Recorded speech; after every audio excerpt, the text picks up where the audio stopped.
কিরে ভাই কি করিস? বসে আছি দেখো তো এভাবে কেন বসে আছিস ভাই? তুমি আসবে বলে আচ্ছা তোর মন খারাপ কেন? একা একেলা মন আরে ভাই আমি থাকতে তুই একা কিভাবে? তুই কে আমার আমি কে মানে?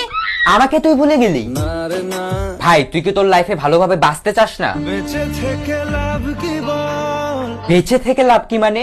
মরে গিয়ে তুই কি করবি? তারা হয়ে চলে যাব হ্যাঁ আরো? পাখি হয়ে ধরা দেব ভাই তুই চেষ্টাটা কি করছিস বলতো? তাকে আটকে রাখার চেষ্টা ভাই দেখ যে চলে গেছে তার কথা ভেবে আর নিজের সময় নষ্ট করিস না, মুভ অন কর। না রে না না মানে এভাবে তুই আর কতদিন থাকবি ভাই? জানি না যাব কদ্দূরে এখনো ভাই আমি তোকে ভালো মতন বলছি তুই ওকে ভুলে যা, আমি ওর চেয়ে আরো অনেক ভালো মেয়ে তোকে এনে দেবো। লাগে না তাহলে এভাবেই থাক শালা, আমি চললাম।